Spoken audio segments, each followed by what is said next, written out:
Assalamualaikum warahmatullahi wabarakatuh. Salam guru penggerak. Perkenalkan, saya Sofyan Hadi, calon guru penggerak angkatan 5 dari SMA Negeri 1 Bojongmangu, Kabupaten Bekasi. Pada demonstrasi kontekstual kali ini, saya ingin menjelaskan upaya pendidik dalam memahami dan mewujudkan pemikiran Ki Hajar Dewantara di dalam pendidikan. Mari kita simak bersama-sama. Menurut pemikiran Ki Hajar Dewantara, pendidikan adalah tuntunan terhadap kodrat untuk mencapai kecakapan hidup. Sedangkan pengajaran itu proses pendidikan dalam memberi ilmu atau faidah. Berdasarkan pemikiran itu, pendidikan dan pengajaran merupakan dua hal yang berbeda, tetapi saling berkaitan.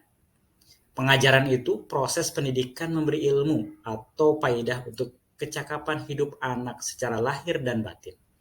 Sedangkan pendidikan itu memberikan tuntunan terhadap kekuatan kodrat anak agar mencapai keselamatan dan kebahagiaan yang setinggi-tingginya.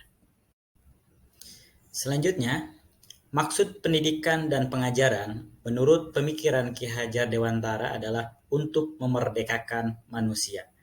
Artinya, bahwa tujuan pendidikan dan pengajaran semata-mata untuk memerdekakan manusia. Merdeka secara lahir dan merdeka secara batin. Merdeka secara batin berkaitan dengan kemampuan untuk memuliakan dirinya sendiri dan orang lain. Sedangkan merdeka lahir berkaitan dengan kemandirian, bagaimana seseorang memiliki kemandirian dalam kehidupannya. Menurut pemikiran Ki Hajar Dewantara, pendidikan itu tuntunan.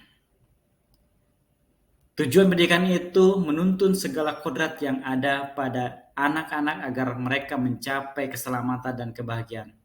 Tugas kita sebagai pendidik adalah menuntun tumbuhnya kekuatan kodrat yang ada pada anak-anak agar dapat memperbaiki lakunya hidup. Karena kita tahu bahwa setiap anak memiliki perbedaan karakter. Tugas pendidik adalah memberi tuntunan yang baik agar anak tumbuh sesuai kodratnya. Lalu, apa upaya yang harus dilakukan oleh seorang pendidik dalam pendidikan yang menuntun? Menurut pemikiran Ki Hajar Dewantara, bahwa pendidik harus berperan sebagai seorang pamong.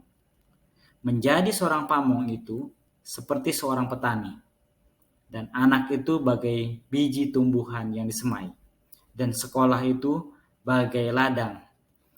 Bila biji itu disemai di tempat yang baik dan dirawat dengan baik pula, maka akan tumbuh subur walaupun biji itu bibit yang kurang baik. Dan sebaliknya, jika biji tumbuhan itu bibit berkualitas, namun ditanam dan tumbuh di tanah gersang, serta tidak dirawat dengan baik oleh petani yang bertangan dingin, maka biji itu mungkin tumbuh namun tidak optimal. Artinya, dalam pendidikan, anak diberi kebebasan, namun selalu diberi tuntunan dan arahan agar anak tidak kehilangan arah dan membahayakan dirinya. Oleh sebab itu, kita harus berusaha terus untuk menjadi pamong yang baik, untuk memberikan tuntunan kepada anak menjadi lebih baik. Upaya yang kedua, pendidik harus memahami kodrat alam dan kodrat zaman. Menurut Ki Hajar Dewantara, kodrat alam itu berkaitan dengan sifat dan bentuk di mana anak berada. Artinya, pendidik wajib mengenali karakter setiap anak. Sedangkan kodrat zaman berkaitan dengan isi dan irama. Kodrat zaman berkaitan dengan perubahan zaman. Dulu dengan saat ini jauh sangat berbeda. Dalam menuntun anak, seorang pendidik harus memperhatikan konteks sosial budaya di mana anak berada dan juga mempertimbangkan zaman di mana anak lahir dan tumbuh. Upaya yang ketiga, pendidik harus menjadi teladan. Pendidik harus menjadi teladan bagi peserta didik. Dalam menuntun anak dalam memperbaiki lakunya, seorang pendidik harus menjadi pribadi yang teladan. Dan menjadi teladan adalah mutlak. Menurut Ki Hajar Dewantara, laku atau watak atau karakter atau budi pekerti itu adalah keselarasan hidup antara cipta atau kognitif, rasa atau afektif, karsa dan karya atau psikomotor. Nah, karena budi pekerti melatih anak untuk memiliki kesadaran diri, untuk menjadi dirinya sendiri, kemerdekaan diri, dan kemerdekaan orang lain, maka sudah sepatutnya pendidik menjadi penuntun atau pemberi teladan untuk menumbuhkan karakter anak menjadi berkarakter baik.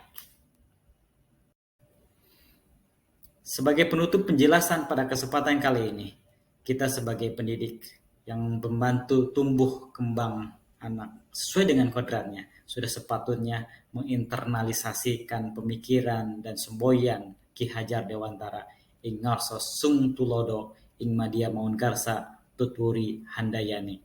Demikian penjelasan yang bisa saya sampaikan. Mohon maaf apabila ada kekeliruan. Terima kasih. Assalamualaikum warahmatullahi wabarakatuh. Salam guru penggerak, bergerak, tergerak, menggerakkan.